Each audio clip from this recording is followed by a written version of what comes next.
saludo en el nombre del Señor. Hoy tengo aquí a un doctor. No viene a examinar mi corazón, no, tranquilos, no me estoy muriendo ni nada por el estilo, pero él es doctor neurólogo, pero vamos a hablar de esto, el doctor Juan José Rodríguez. Él es coordinador regional de la Pastoral Juvenil Hispana para la región sureste de los Estados Unidos de Norteamérica, de lo cual vamos a explicar. Pero primero que nada, muchas gracias. Te voy a tutear, Juan José. Claro que sí, Pepe. Porque soy mayor que tú, así que... Y me da permiso para hacer lo mismo. Y te doy permiso para que tú me tutees también. Muchas gracias por tenerme aquí. Bueno, ustedes ya pueden sacar en conclusión el origen, dónde es que Juan José nace, por supuesto, en Cuba. Por eso tenemos aquí, que le llamamos Cachita, ¿verdad? La Cachita. Nuestra Señora de la Caridad del Cobre. Y precisamente porque tenemos aquí a Cachita, ¿qué tal si nos ponemos en las manos del Señor a través de su madre, nuestra Santísima Virgen? Así que donde quiera que esté, vamos a hacerle ese saludo que el ángel le hizo, que su pariente Isabel le hizo y que toda la iglesia, cumpliendo esa profecía, le hacemos desde ese momento que ella dijo, me felicitarán. Únase con nosotros. Dios te salve, María, llena eres de gracia. El Señor es contigo. Bendita tú eres entre todas las mujeres y bendito es el fruto de tu vientre, Jesús. Santa María, Madre de Dios, ruega por nosotros pecadores, ahora y en la hora de nuestra muerte. Amén. Y Virgen de la Caridad del Cobre, intercede por nosotros. Bueno, ahora sí ya estamos en buenas manos, porque María hace como aquella agua, ¿verdad? ¿Saben en dónde? En Caná, y permite que su hijo nos haga en algo mejor. Bien, pues vamos entonces a hablar con el doctor, con Juan José. Juan José, ya me adelanté a ti dando tu lugar de nacimiento. Cuéntanos un poco de ti. Pues Pepe, soy, como decía, cubano. Nací en La Habana, de casualidad, porque mi familia vivía en el otro extremo de la isla, la parte oriental, allá de donde está el santuario de Cachita, y donde precisamente fui bautizado.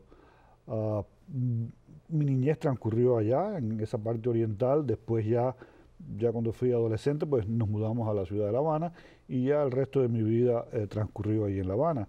Ahí me hice médico, ahí ejercí mi medicina como médico general, después como especialista de neurología, y después, por razones que la vida, y cuando uno lo analiza con el retroscopio, pues se da cuenta de que Dios lo llamaba a uno por otros caminos.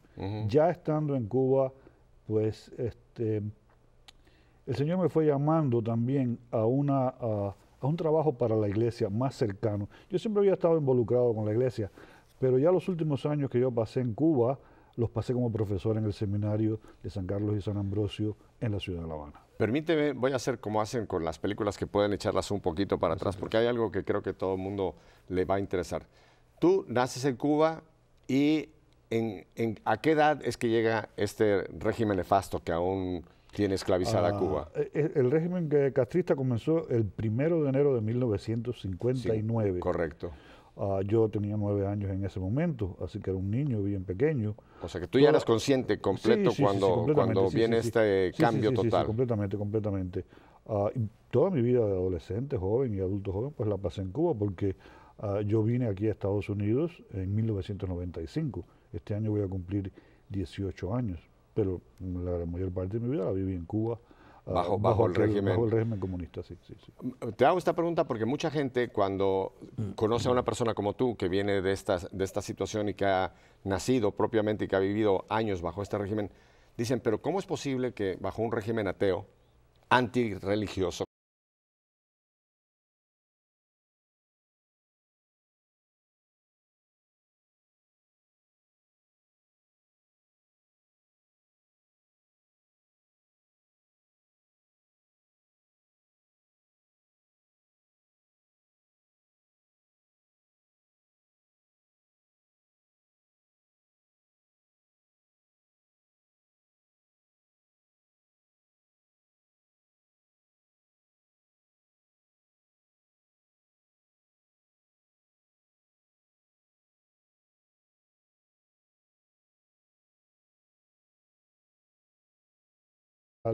Político, Y poco a poco, al principio no, los primeros años no, pero ya muy rápidamente se vio el giro marxista que iba tomando la revolución, y en el año 1961 pues se declara el carácter socialista de la revolución, y en el año 62, ya después de la crisis de los misiles y todo esto, pues quedó bien claramente la alineación con el bloque soviético y todo esto. ¿Y cuánto es que ocurre lo que conocemos algunos, que viene incluso la expulsión de sacerdotes? Fue en el año 1961. El año 1961 fue el año de mayor enfrentamiento con la Iglesia, porque la Iglesia, que al principio había, en cierto modo, apoyado las reformas sociales, una mayor justicia social, la gente quería un cambio, había una dictadura también anteriormente a la llegada de Castro al poder.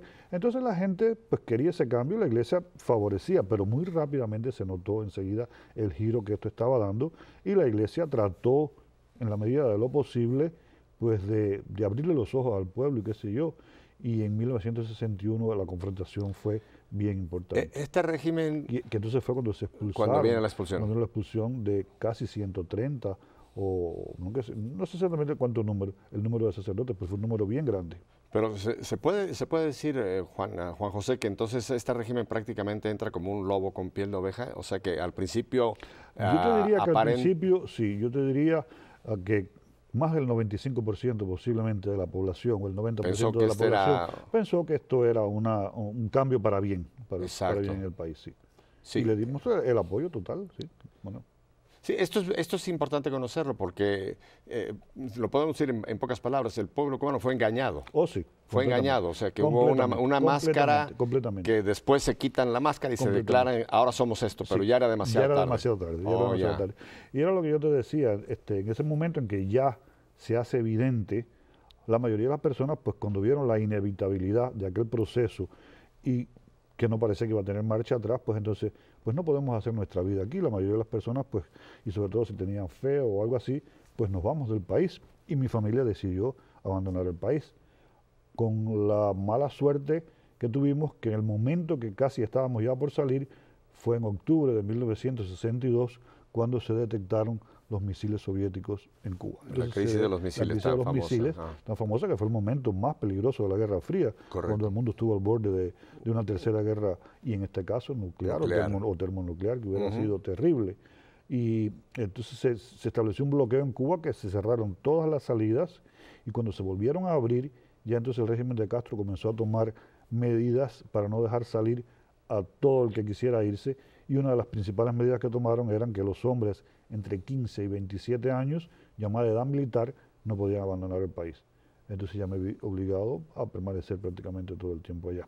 ¿Se te cerró la puerta? En parte, en ese momento, cuando teníamos 11, 12 años, mi familia decidió que nos fuéramos a la escuela. Decían, ustedes no van a ir a escuela comunista. Entonces nos pusieron maestros en la casa y estuvimos casi, mi hermana y yo, 4 o 5 años en lo que hoy aquí se llama como homeschooling.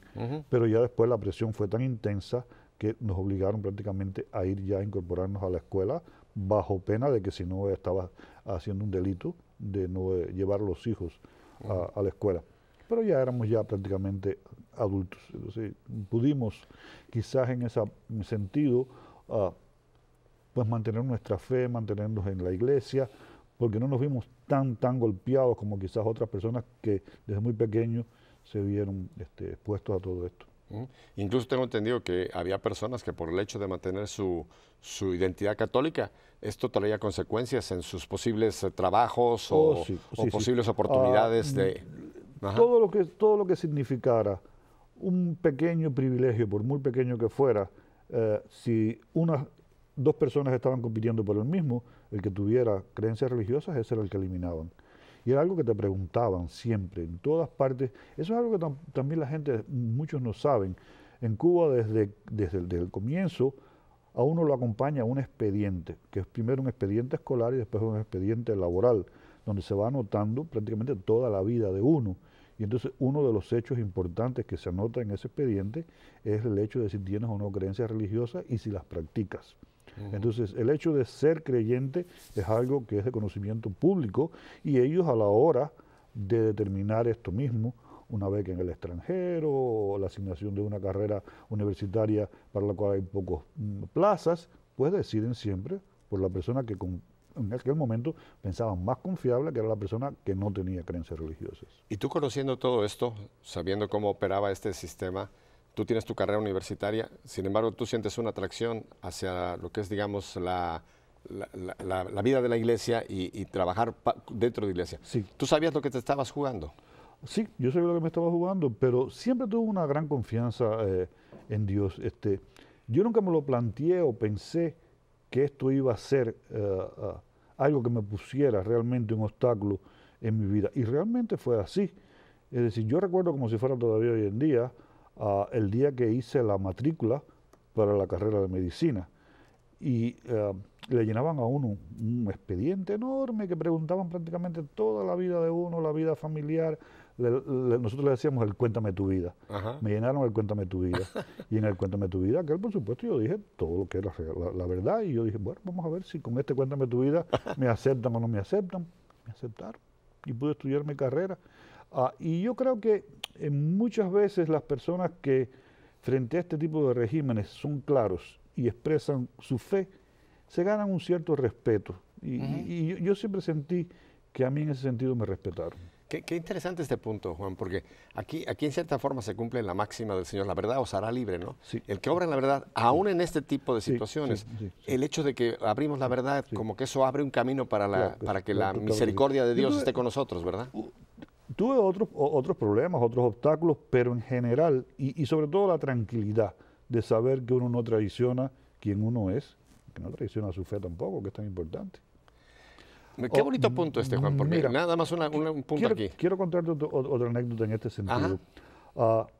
Cuando uno se gradúa de médico allá en Cuba, pues hay que hacer un servicio social, que yo considero que es una cosa muy buena. Claro. Un poco largo, porque en vez de 2 años, como es en muchos países, pues es 3 años. Pero bueno, está bien. Y normalmente hay que aceptar la asignación o el lugar donde le pongan a uno. Y si uno se ha graduado de médico general, pues también la medicina general que le toque a uno. Yo siempre tenía terror de que cuando yo me graduara me fueran a poner en un lugar donde tuviera que hacer obstetricia y ginecología por el problema de los abortos. Oh, Porque ya. hubiera tenido que indicar abortos. Los abortos en Cuba pues eran una cuestión solamente se sin solicita, restricción. solamente se solicita y ya, se realizan. Y efectivamente, cuando me gradué me llevaron a un lugar de provincia que fue donde me tocó mi asignación y caí en el grupo que tenía que hacer obstetricia y ginecología. Ay, Dios. Y recuerdo que esperé que pasara aquel momento, se terminó la reunión, entonces le pedí al director que estaba haciendo aquella reunión, le dije, mire, yo quiero decirle algo, yo soy católico, yo no puedo indicar abortos, ni siquiera darle una instrucción de dónde lo puedan encontrar. Así que yo, obstetricia y ginecología, no creo que lo pueda hacer. Yo estoy dispuesto a hacer cualquier otra especialidad médica, medicina interna, pediatría, lo que sea, en cualquier otro lugar, no me importa. Aquel hombre se empezó a poner así rojo, así, respiró profundo. Muy bien, ya veremos qué haremos. Y al día siguiente me pusieron en otro lugar. Ya, tranquilo, tranquilo. No, es que mencionaba que me gustó mucho este punto, que es interesantísimo. Cuando tú obras en la verdad, tú tienes paz. Claro, O sea, la verdad libera a uno. claro. ¿Qué pase después? Las consecuencias, eso ya no importa, pero el primero que queda en paz, Claro. qué importante, fíjense, este solo detalle. La verdad lo libera a uno y le trae paz. Así que obrar siempre a la luz, siempre todo en la verdad. Qué interesante esto, ¿no? Y siempre pidiéndole la fuerza al Señor para Claro. poder hacerlo por las razones correctas. Claro. Por las razones correctas. Ujú. Qué bueno. Entonces terminas tu carrera, estás en la práctica y ¿cómo empieza esa chispita, esa inquietud? Por la iglesia, Ujú. siempre la tuve, como te digo, y la iglesia en Cuba, los que estábamos en la iglesia, pues la iglesia siempre fue como un ámbito de paz, de libertad, de apertura, de conocer un poco el mundo, lo que pasaba en el mundo, porque también en eso Cuba es una sociedad cerrada. Hoy en día con las comunicaciones quizás ya no sea lo mismo que hace 20 o 30 años atrás, pero fue una sociedad en los años 60 y 70 donde no se conocía nada de lo que pasaba en el mundo. Entonces, pues el seminario, por ejemplo, yo me acuerdo que yo siempre tuve muchas relaciones con el seminario, con el rector del seminario, era un lugar donde por lo menos libros llegaban. Porque, claro, la iglesia podía importar algunos libros a través de la anunciatura, de la cosa diplomática, y libros de teología, libros de catequesis, lo que estaba pasando en el concilio, todo esto llegaba al seminario. Entonces, tener ese contacto era como una ventana al mundo, era un respirar, un poco saber qué está pasando fuera de aquí. Y era un gran estímulo, ¿no? Ajá. Poder vivir aquello. ¿Y cómo es que entonces, cómo viene ese cambio? ¿Cómo es que dejas la medicina propiamente o continúas con la medicina Yo continuaba a la con la vez que medicina. continuabas ya con Sí, este sí. tipo de Continué relación? con la medicina y Ah, me mantuve siempre con esta relación muy, muy cercana con la iglesia. Y como te digo, ya los últimos años, pues incluso trabajando como profesor allí en el seminario en La Habana. ajá. ¿Y tenías alguna especialidad, algún tema concreto que eras, no sé, tomista? ¿Cuál era tu línea de...? Bueno, más bien yo daba psicología. Como había sido médico, yo era médico y relacionado con el sistema nervioso, que es la neurología, pues entonces la materia que estaba impartiendo en el seminario era la psicología. O sea, la Ajá, psicología racional y la psicología experimental, las dos. ajá. ¿Y cómo es entonces que se produce tu salida de Cuba? Ah, bueno, pues como dicen en Cuba, todo en Cuba depende del momento histórico. Ajá. Es decir, hay cosas que ocurren inesperadamente y cambian por completo la vida de una persona. Ah, en el caso, por ejemplo, de mi hermana fue en 1980, que fue la famosa crisis del Mariel, Ujú. todo aquello, qué sé yo. Ella pudo salir con su esposo, su hijo, pero yo en ese momento estaba haciendo el servicio social, lejos de La Habana, además no podía dejar a mis padres solos tampoco en aquel momento. Pero el momento nos llegó a nosotros en el año 95. En el año 94 hubo por primera vez en Cuba pues como disturbios callejeros Ajá. en contra del gobierno, lo que Ujú. ya se llamó el maleconazo, El ¿no? La gente se maleconazo, tiró cómo a la no. calle y rompieron carros y qué sé yo. Y entonces, como siempre, cuando hay este tipo de presión interna, le decimos la olla de presión. Se le deja sacar el vapor a la olla de presión y sacar el vapor es permitir que la gente salga del país. Ujú. Entonces se firmó un acuerdo migratorio nuevo con la administración de Clinton, que estaba entonces en su primer periodo, por el cual todas las personas que estaban en lista de espera de salida iban a salir inmediatamente. Y yo sabía que yo estaba en lista de espera porque mi hermana había hecho la reclamación de toda la familia. Y así fue. En 5 o 6 meses cambió la vida y nos llegó la salida del país. Ujú. Y pude llegar acá a Estados Unidos entonces en 1995. O sea que eres recién, vamos a llamarlo propiamente, de... Comparado con los otros cubanos Sí. que llevan tantos años allá en Ajá. Miami, pues sí, como no, reciente. ¿Y cuál es tu experiencia, tú ya viniendo ya adulto, ya con toda una formación en todos sentidos, cuál es tu experiencia de llegar a esta tierra Norteamérica? ¿Por dónde es que tú entras? ¿Miami o...? Entré por Miami con con un vuelo normal no fue con balsa ni mucho menos, entré legalmente y con residencia. Así Ajá. que ya en cierto modo pues no tenía ese problema que tantos hispanos desgraciadamente todavía tienen.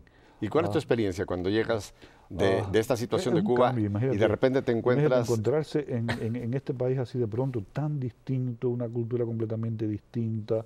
ah, es es un shock bien grande. Es decir, uno tiene que aprender a vivir de nuevo, aprender a cómo se funciona en esta realidad y se va Ah, aprendiendo poco a poco. ¿Cómo no? Y con la iglesia igualmente, es decir, la experiencia de iglesia que uno tiene de América Latina y la experiencia de iglesia, de una iglesia del silencio, como fue la iglesia de Cuba durante tantos años, ujú. pues llegar aquí, entonces esta iglesia con todos estos medios, con los medios de comunicación, con todo, pues es un gozo tremendo, ¿no? Poder participar y aprovechar todos los recursos disponibles. ¿No te sentías extraño el domingo ir a tu Eucaristía y tener aire Este acondicionado? aire acondicionado Oiga, porque y hay cosas que nosotros damos por un claro. hecho, que no caímos en la cuenta cuando uno viene de un país donde ha habido tantas limitaciones en todos los órdenes.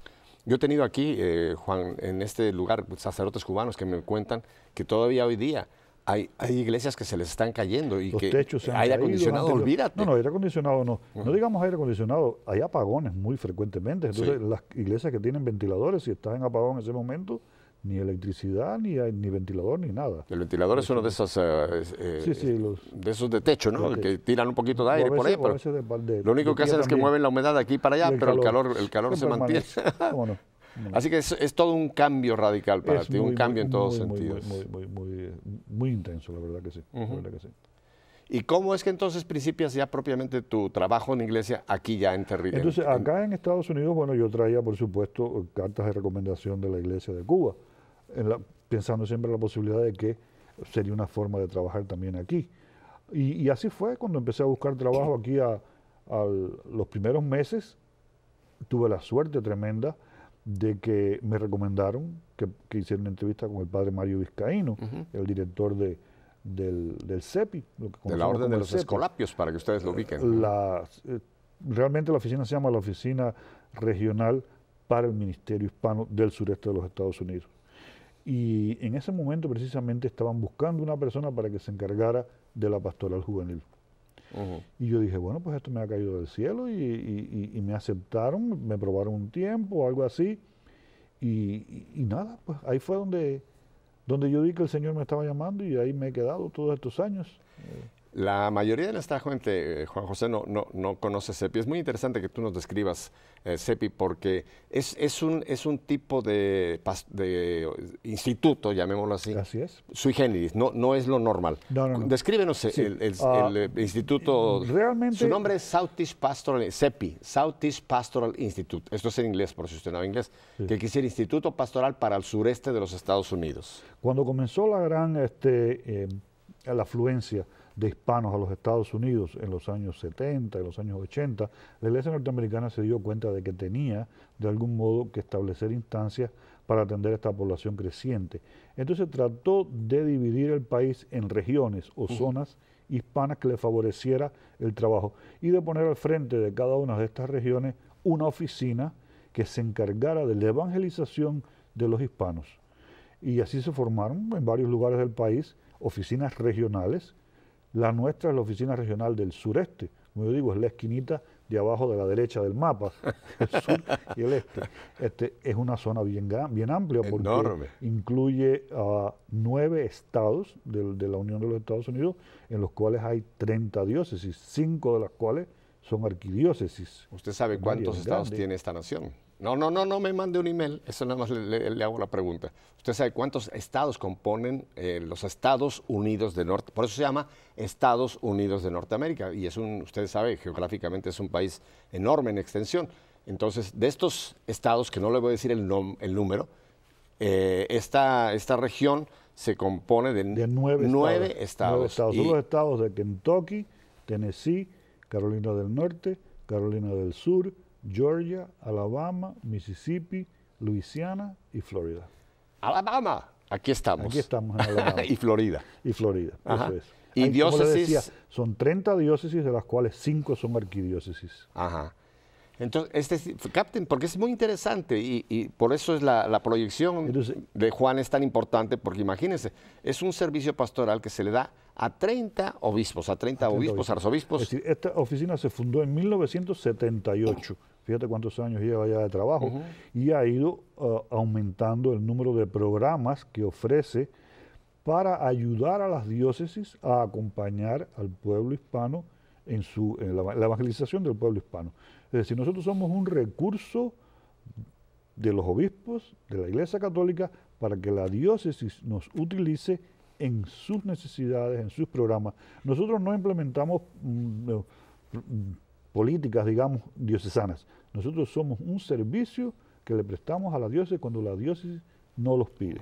Nosotros tenemos esta serie de programas, tanto de pastoral de adulto como de pastoral juvenil, y anualmente tenemos variedad y riqueza. Entonces las diócesis van seleccionando de esos programas que en su momento, en su caminar necesitan, y nosotros le prestamos ese servicio entonces. Saqué la matemática rápida, 35 años hace que CEPI existe. Que existe, sí. 35 años. Y como sabes, yo sé que muchos... tenemos entonces ahora un nuevo director, ya hace un año, porque el padre Mario, que fue el fundador, se retiró, y tenemos la suerte ahora de contar con el padre Rafael Capó. Usted lo conoce, que estuvo con nosotros aquí el año pasado. Sí. Que por cierto, mucha gente comentó que es un hombre muy joven y para esta gran responsabilidad. Bueno, pero lo ha hecho muy bien. Pero es el hombre para este momento, ¿verdad? ¿Cómo no? Sí. Es importante esto porque yo sé que nos están viendo, ahora mismo nos están viendo obispos y sacerdotes, y a lo mejor les puede interesar en un futuro pensar en una posible estructura de esta naturaleza, porque ustedes son un servicio para las diócesis. Eso es. Un recurso. Un recurso. Qué un interesante. Recurso de pastoral, como te digo, general, de pastoral juvenil, de pastoral familiar, de formación de liderazgo. Más que nada lo que tratamos de hacer es esto. Si creamos un liderazgo fuerte, ese liderazgo es multiplicador después en la diócesis. Y entonces el esfuerzo que nosotros invertimos se multiplica enormemente después allá en la diócesis. Tenemos programas de formación, una escuela de ministerio de 150 horas, muchos programas. Ajá. Yo les tengo un secreto que se los voy a revelar aquí, que tengo a Juan José conmigo. Ahora tengo la dicha y el honor de poder poner un granito de arena con CEPI. Hemos empezado a colaborar un poquito, ¿verdad? Con CEPI en el área de la nueva evangelización. Y créanme, yo me siento muy honrado de poder trabajar con hombres como Juan José y un equipo maravilloso. He conocido el equipo de CEPI, realmente admiro esa obra del padre Mario Vizcaíno, hay que darle el crédito porque él fue un pionero abriendo todo este terreno y creo que ahora podemos decir gracias a Dios por el padre Mario Vizcaíno y la obra que ahora ha continuado. Que puede continuar. El padre Mario Vizcaíno además tuvo la tremenda visión de unir esta oficina, que es una oficina de la Iglesia de los Estados Unidos, de los obispos, a su congregación, a su orden Escolapia, y que los obispos aceptaran que cuando él no estuviera, la orden siguiera encargada de esta obra. Y con eso le dio continuidad. Exacto. Porque si no, cuando el padre Mario desaparecía, pues bueno, ¿qué hubiera pasado? No sabemos. No hubiera quizás aparecido una persona capaz o que ya traía el entrenamiento que la orden misma Escolapia le puede dar para seguir con la obra. Sí, porque además, por si usted no lo sabe, ni vamos a entrar mucho en detalles, el carisma de la orden Escolapia es la enseñanza. Claro. O sea que vino, como dicen, como anillo al dedo, vino una conjunción hermosa, ¿verdad? Y déjame contarte otra cosa que posiblemente también tú sepas, y es la importancia de las vocaciones hispanas al sacerdocio que se estaban perdiendo aquí en Estados Unidos, porque muchos muchachos que tenían inquietudes vocacionales o no tenían la educación académica requerida para entrar en un seminario o no tenían el estatus legal que le permitiera hacerlo. Y el CEPI, a través de la Orden Escolapia, ha creado un seminario allí mismo en nuestras instalaciones donde reciben a todos estos muchachos, se hace un proceso de selección, por supuesto, no todos terminan ni mucho menos, pero se han salvado muchísimas vocaciones sacerdotales que se hubieran perdido de otra manera. En este momento ya hay 2 sacerdotes ordenados de este programa que comenzó hace 8 o 9 años nada más, y hay como 16 o 17 muchachos actualmente estudiando aquí en Estados Unidos, algunos en el CEPI, otros en Colombia, otros en Puerto Rico, otros en México, porque los distribuyen después a que terminen sus estudios en otras partes. Así que ha sido una labor increíble. Una incubadora, por llamarlo así, de vocaciones y a la vez una productora de nuevos hombres al servicio de la Iglesia, en la vida sacerdotal. Es increíblemente interesante cómo los caminos de Dios son fantásticos, ¿verdad? ¿Quién te iba a decir a ti? Son como convergentes. Exacto. Hay un momento que van así, todo va cayendo en su lugar, ¿no? Mira, me han oído ustedes muchas veces, yo digo que yo no creo en las coincidencias, olvídese, yo sí creo en las cristoincidencias. Sí. Cómo Dios sabe, como el perfecto arquitecto que es en todos sentidos, cómo va poniendo las piezas a su momento, ¿verdad? Y cómo nosotros muchas veces no nos damos cuenta que Dios está trabajando en nuestra vida en cosas que en unos años o en un tiempo más adelante vamos a poder descubrir cómo Dios desde acá, Él ya venía trabajando. Claro. Cómo a ti desde en Cuba, bajo un régimen completamente, uno diría que puede, perdona que use la frase, ¿no? La que se decía, ¿qué puede salir de, claro. ¿Qué puede salir de Cuba? Miren, aquí tienen este gran hombre que en nuestro siguiente segmento van a escuchar, porque créanme, aquí tengo un tesoro que aún no he abierto, que es la tremenda sabiduría de enseñanza que Dios le ha concedido a Juan José, de la cual vamos a hablar en un momento. Porque prepárese, ahora que volvamos, vamos a hablar un poquito de ese quizá gran desconocido, el año de la fe. Ustedes me han oído hablar y me van a seguir oyendo hablar hasta el cansancio. Vamos a hablar un poquito del año de la fe. Así que vuelvo con Juan José Rodríguez y con ustedes en un momento. No se vaya ni al refrigerador. Quédeseme ahí. Tranquilo, volvemos enseguida. Hermano.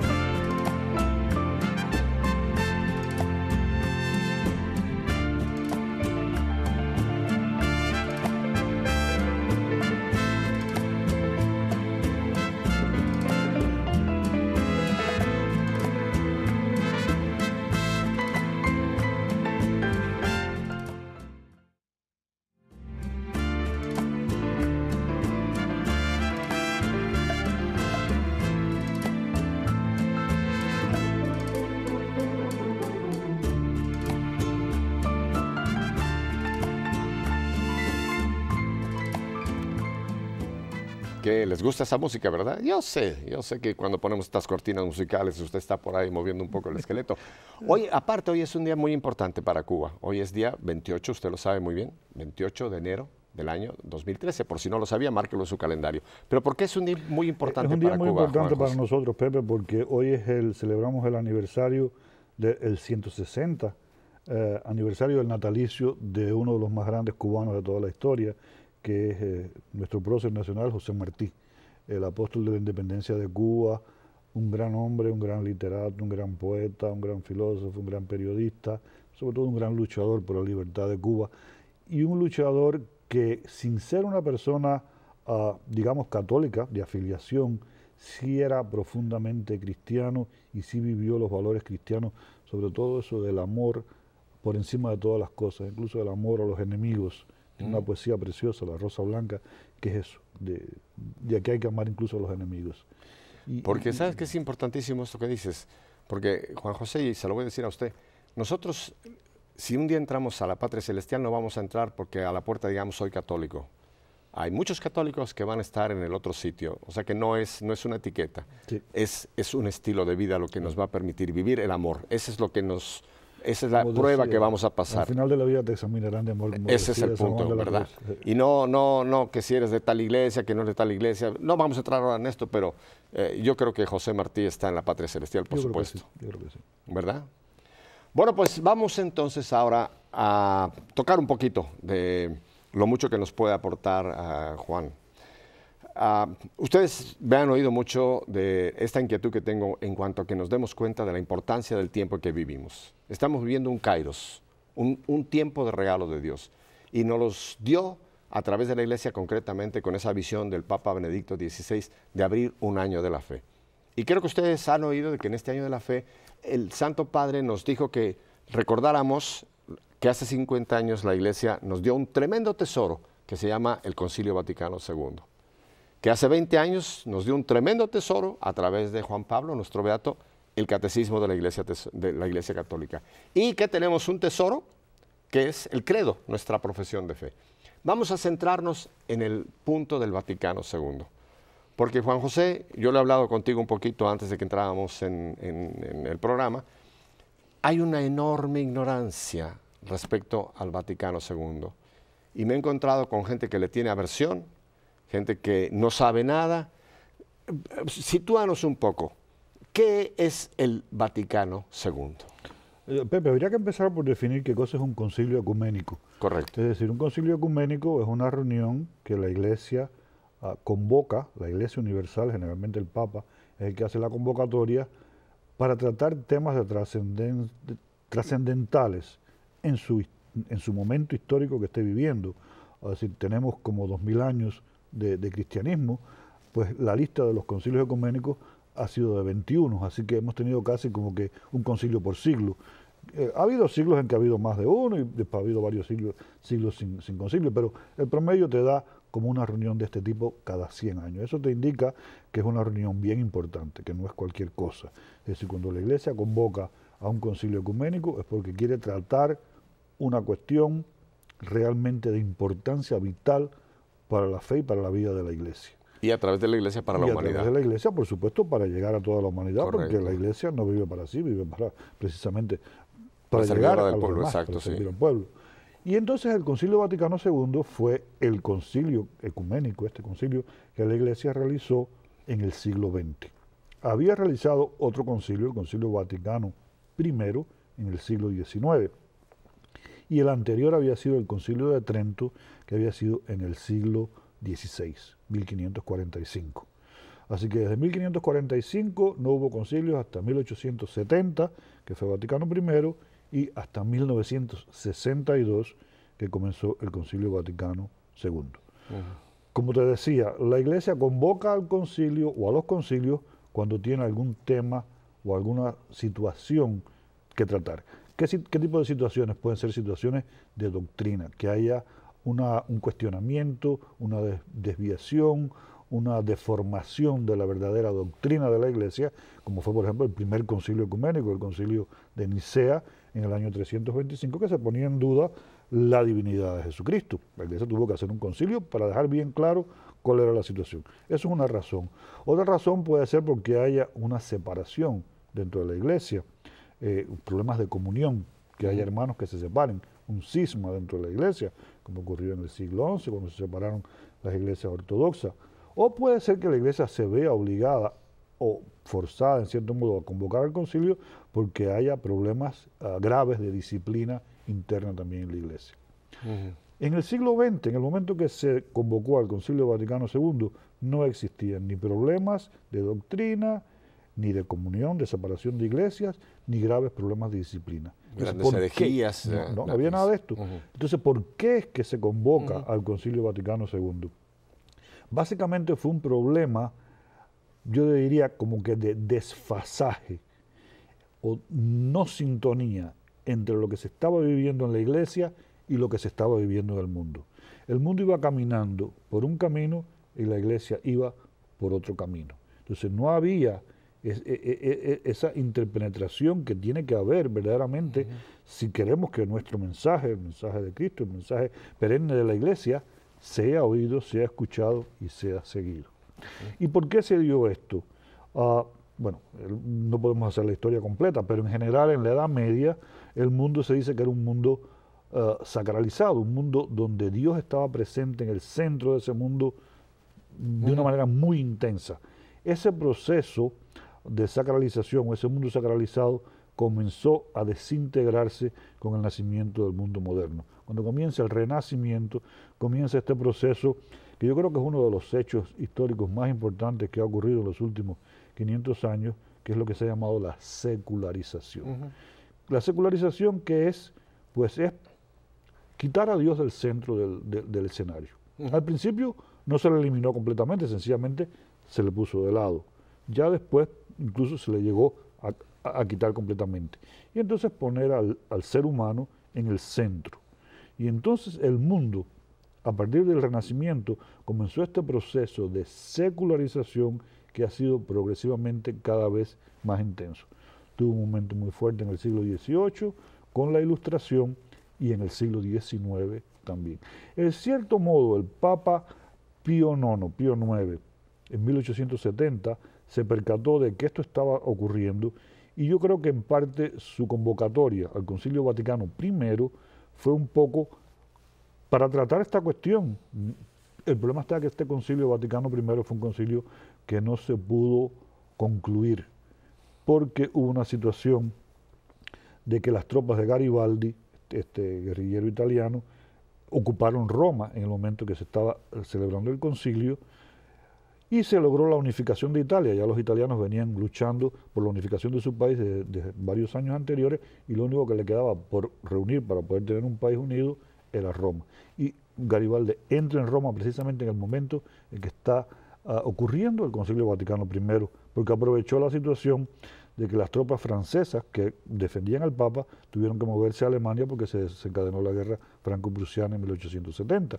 Se vio sin protección el Vaticano y fue el momento que Garibaldi aprovechó. Entonces el Vaticano I prácticamente no pudo tratar todas las cuestiones que debió haber tratado, aunque trató cuestiones importantes.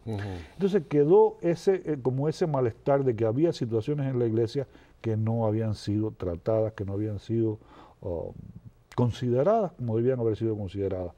Por otra parte, también en el siglo XIX, nuestros hermanos separados, sobre todo las grandes denominaciones protestantes, los luteranos, los presbiterianos, los metodistas, habían comenzado también a estudiar profundamente, desde el punto de vista, quizás por falta de una mejor palabra, digamos, científico o académico, la Sagrada Escritura. Y habían hecho descubrimientos tremendos sobre la Sagrada Escritura, sobre los textos, los autores, los momentos en que se habían escrito. Y también hubo, a finales del siglo XIX y principios del siglo XX, lo que se conoció como la crisis modernista. También fue aquel momento en que algunos intelectuales católicos pues quisieron poner a la iglesia a tono con el mundo moderno, sobre todo con lo que estaba de moda en ese momento, que era la teoría de la evolución de Darwin. Y no hay duda de que se fueron al extremo opuesto, prácticamente que se convirtieron verdaderamente en herejes. La iglesia también tenía esa otra situación que resolver. Así que, como ves, había ido una sumatoria de problemas que aunque no había habido, como te digo, una herejía, ni un cisma, ni una indisciplina, sí se habían acumulado toda una serie de cuestiones que yo diría eso, de desfasaje entre el mundo que se secularizaba cada vez más y la iglesia que entendía cada vez menos al mundo y que sobre todo después de esta unificación de Italia se vio como que asediada porque le quitaron lo que era su patrimonio, es decir, eran los estados pontificios, la iglesia era dueña de aquello. Entonces el Papa se declaró prisionero del Vaticano. Entonces, a partir de aquel momento. Entonces, esta situación de ese malestar es lo que lleva a, bueno, el que lo convocó fue el Papa, como sabemos, Juan XXIII, Papa Roncalli, pero era un movimiento que se venía gestando desde muchos años atrás, de que había que atender a esa situación y tratar de darle una respuesta. Hay una palabra que creo que casi todo el mundo ha oído y la asocia con Vaticano II, que es la palabra del italiano aggiornamiento. Eso es. Que a veces se traduce equivocadamente, ¿no? Pero la traducción correcta de aggiornamiento, tengo entendido, que viene a ser como actualización, ¿no? Actualización. Como que la iglesia diga, bueno, aquí estamos, vamos a ubicarnos en este mundo para servir a este mundo en este momento. Claro. Este es correcto. Yo te diría que si tú me preguntaras a mí cuáles fueron las ideas principales del Concilio Vaticano II, en primer lugar, como no había ni problemas como te digo, de ninguno de ese tipo, pues este no iba a ser un concilio dogmático. No se iban a definir nuevos dogmas, iba a ser un concilio pastoral. Eso es una palabra importantísima para comprender al Concilio Vaticano II. ¿Y qué es la pastoral? El trabajo del día a día de la iglesia. La catequesis, la visitar enfermos, la evangelización diaria, eso. La iglesia quería cómo hacer más efectivo ese trabajo del día al día. Por eso fue un concilio pastoral. No iba a ser un concilio de condenas, incluso en un momento tan grave como precisamente el Concilio Vaticano II se inaugura el 11 de octubre de 1962 y el 20 y pico de octubre, 10 días después, es que se desencadena la crisis de octubre de los misiles del mismo año, así que fue el momento más álgido de la Guerra Fría. Y sin embargo el concilio no quiso o decidió, como una decisión propia, no hacer ninguna condena, sino más bien abrir los brazos y decir, todo lo humano hay que comprenderlo, hay que valorarlo, no vamos a condenar, vamos a dialogar. Ese es otro de los puntos importantísimos del concilio.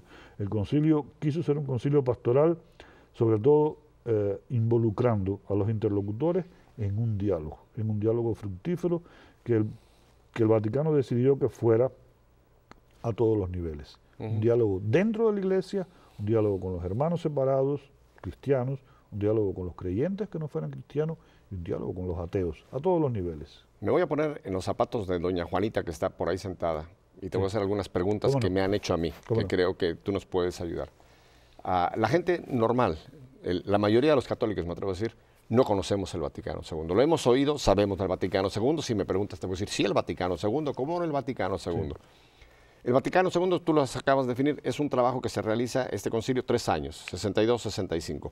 Muere Juan XXIII, lo sucede el grandísimo Pablo VI. Y del trabajo de estos 3 años viene lo que llamamos los documentos del Vaticano II, que aquí los tengo. Un libro que recopila 16 documentos importantes. ¿Estos documentos fueron dados para la jerarquía? ¿O estos documentos o este trabajo escrito que tenemos, doña Juanita dice, ¿y a mí qué estos 16 documentos? Evidentemente los documentos son para el pueblo, son para la iglesia, son para todos los miembros de la iglesia. Y a todos nos toca, a todos. Es decir, la iglesia que vivimos hoy en día y que queremos vivir hoy en día es la iglesia tal y como la definió el Concilio Vaticano II, que es muy importante también, Pepe, porque a la hora de evaluar el Concilio Vaticano II, lo que se llama en esta terminología técnica la hermenéutica del concilio, cómo interpretarlo, hay quienes interpretan el concilio, como dice el mismo Papa actual, en clave de ruptura, como si el concilio hubiera significado que, como decimos en mi país, borrón y cuenta nueva. Lo que estaba atrás me olvido y vamos a comenzar de nuevo. Como dice en inglés, from scratch. No. Ese es un grave error. Ese es un grave error. Ajá. El concilio no es eso.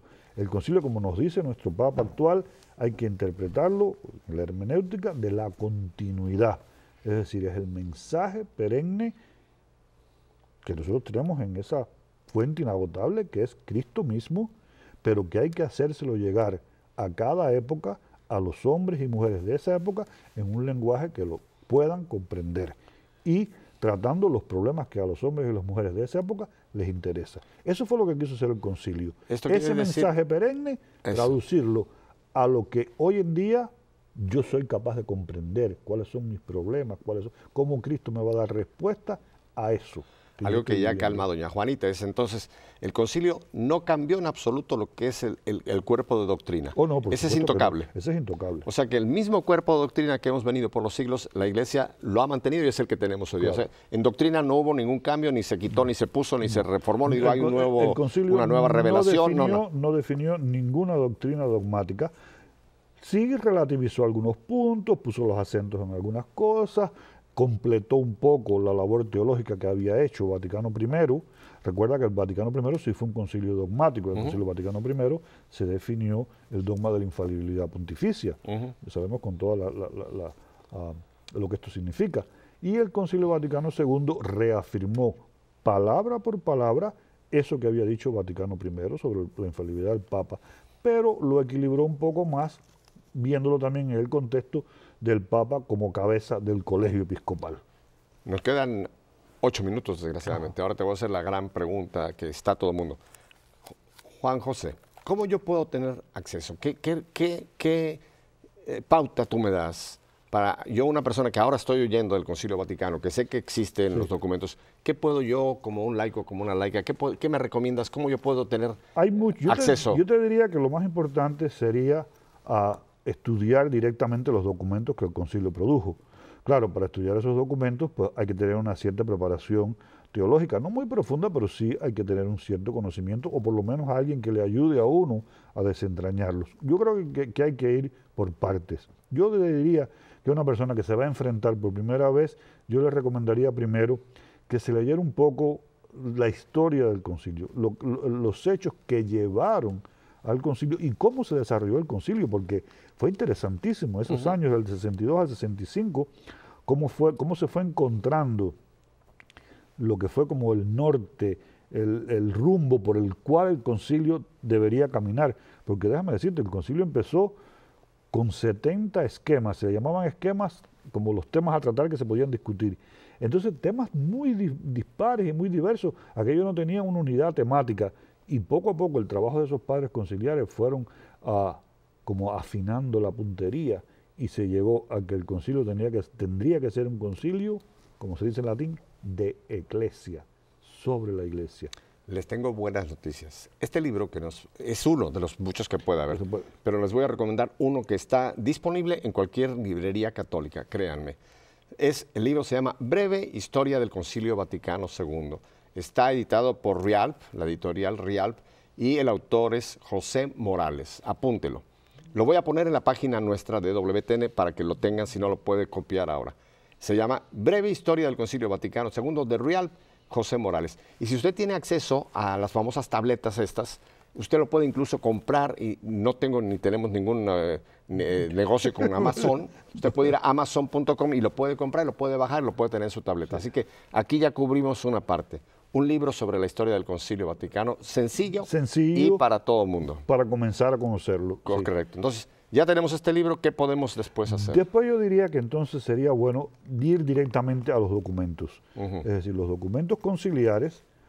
Tienes otra cosa, tienes este otro libro que también me estabas enseñando, estuvimos comentando, un diccionario sobre los temas del Vaticano II. También es una fuente riquísima si uno quiere específicamente un área, ver qué dijo el Vaticano II, qué dijo la Iglesia sobre este punto, pues ir al diccionario. Segunda recomendación, y aquí no tenemos nosotros con la Biblioteca de Autores Cristianos, no tenemos tampoco ningún negocio, pero este libro también lo puede usted buscar en sus librerías católicas, y es Diccionario del Vaticano II. Usted sabe lo que son las concordancias. Cuando queremos de la Biblia buscar un tema que vamos allá y, por ejemplo, amor, todo lo que... Aquí está sobre el Vaticano II, por temas. Y el autor es Miguel Molina Martínez, y es Diccionario del Vaticano II. Otro tremendo instrumento para lo que tú nos estás diciendo, ir a los documentos. Y yo creo que ya entonces, cuando uno se enfrente directamente al documento, siempre es bueno al principio hacerlo en comunidad. Yo diría que por equipos de reflexión parroquial o de amistades comunes y estudiarse y comentar un poco entre varias personas. ¿Qué entendemos de esto? ¿Qué nos está diciendo este texto? Se le saca mucha más riqueza cuando uno hace ese estudio compartido, de una forma pedagógica de poder llegar a la profundización del texto más que haciéndolo uno solo. Podríamos decir, Juan José, que entonces el Vaticano II, ya yendo con este espíritu de querer aplicarlo a mi vida personal, me va a ayudar a mí como católico para que yo entienda como iglesia cuál es mi papel dentro de la iglesia en este momento, siglo XXI, vamos a llamarlo. Fíjate, los 4 documentos fundamentales que tiene el concilio es uno sobre la palabra de Dios, Dei Verbum, así que es un documento riquísimo sobre lo que es la escritura, la palabra de Dios, cómo interpretarla, cómo entenderla, qué papel juega en tu vida. Otro es sobre la liturgia, que es la vida de la iglesia, el Sacrosantum Concilium se llama ese documento, es decir, la cantidad de modificaciones que ha habido basados en el espíritu de este documento son tremendos en lo que vivimos hoy en día. Y los otros 2 documentos tratan específicamente sobre la iglesia. Uno sobre la iglesia en sí misma y qué papel jugamos todos y cada uno de ellos, porque los laicos tenemos nuestro papel en la iglesia, los presbíteros tienen el suyo, los obispos tienen el suyo, los religiosos tienen ¿Y este el se llama? suyo. Ese es Lumen Gentium, Lumen Gentium, la luz de las gentes, es decir, la iglesia quiere ser eso, la luz de las gentes. Y el último documento, que fue el último que se aprobó también, se llama Gaudium et Spes, gozo y esperanza, que es la iglesia frente al mundo contemporáneo. Eso que decíamos, ese desfasaje que había entre la iglesia y el mundo, el concilio dice que quiere ser el puente que une de nuevo estas 2 esferas, que en la época medieval estuvieron unidas, que con la secularización se separaron y que ahora el concilio quiere reconectar. Ahora, recuerde que son 16 documentos y Juan nos está recomendando 4. Esas Es son como las 4 cuando decimos vamos a constituciones. leer la Biblia, que decimos empiece por el Nuevo Testamento, empiece por Marcos, por decir una cosa, ¿no? Claro. Que es el evangelio más pequeño, más cristocéntrico. ¿Por cuál tú recomendarías entonces que fuera este primer intento de trabajarlo en grupos? Yo te diría que todos los especialistas que han estudiado el Concilio Vaticano II piensan que el Lumen Gentium es la columna vertebral del concilio. Se escribe Lumen Gentium, y es en latino, creo que se le trabó la lengua, es en latín. Es la luz de las gentes. Luz de las gentes. Es como la columna vertebral de todo el concilio. Yo diría que empezar por ahí va ubicando todas las cosas en su lugar. Esas son las 4 constituciones, que son los documentos más densos, de más peso teológico, de más peso pastoral, pero hay después 9 decretos no, ¿cómo es que se llaman? Sí, decretos. 9 decretos y 3 declaraciones. Los decretos son como sacar las conclusiones de las constituciones para determinadas áreas de la iglesia, para los laicos, para los presbíteros, para los medios de comunicación, intermirífica, que es el decreto que tiene que ver sobre los medios de comunicación, sobre las iglesias orientales, y 3 declaraciones que son como principios generales que la iglesia dice sobre la educación, sobre las relaciones con los no cristianos y sobre la libertad religiosa. Me queda un minuto y yo sé que hay muchísimas preguntas, por eso les voy a dar las direcciones donde pueden hacer contacto con José Juan Rodríguez. Rápidamente, aquí van, sobre todo para mis hermanos de radio. Es rápido, es Juan José, todo junto, fíjese, no hay problema, su nombre. Juan José, @ y después el nombre de la institución. CEPI Miami, todo juntito, CEPI Miami. CEPIMiami.org. Si quieren ir a la página de CEPI, van a www.cepimiami.org. Yo sé que apenas hemos tocado la punta del iceberg de esta riqueza y créanme, vamos a hacer todo lo posible por pronto poder hacer una serie con Juan, porque hay una riqueza tan enorme y qué hermoso, ¿verdad? Sería que pudiéramos tener una serie para desglosar esto y ir poquito a poco. Todos nos hace falta y sería una riqueza enorme en este año de la fe. Antes de despedirme de Juan, déjeme decirle, el próximo lunes voy a tener al profesor Roberto Cortés. Él es el director espiritual de la Renovación Carismática en la Arquidiócesis de Washington, D.C., nuestra capital, y es el párroco de la primera parroquia, tengo entendido, hispana que hubo, Our Lady of... se me fue ahora. Our Lady of Queens of America en Washington, D.C. ¿Qué tal está mi inglés? La capital de los Estados Unidos. Juan José, de verdad te agradezco infinitamente. Tú has abierto una inquietud que no podemos dejarla así. Y de verdad nos has ya dado, ahora sí, como ese gusto, nos has puesto ya el sabor en la boca. Hay que ir a buscar. Que hay que ir a buscar. No podemos quedarnos igual después de lo que hemos escuchado hoy. Así que te agradezco muchísimo. Te deseo que regreses con mucho bien a tu sede en Miami, a la cual yo te acompañaré también allá. Y a ustedes, bueno, ya saben, mi petición, si Dios nos concede un año más de vida, no, ya lo saben, una semana más de vida, aquí los espero el próximo lunes a esta misma hora por nuestra queridísima EWTN, el canal que quiere traerles el esplendor de la verdad como lo hemos hecho el día de hoy. Hasta la próxima semana. Bendiciones.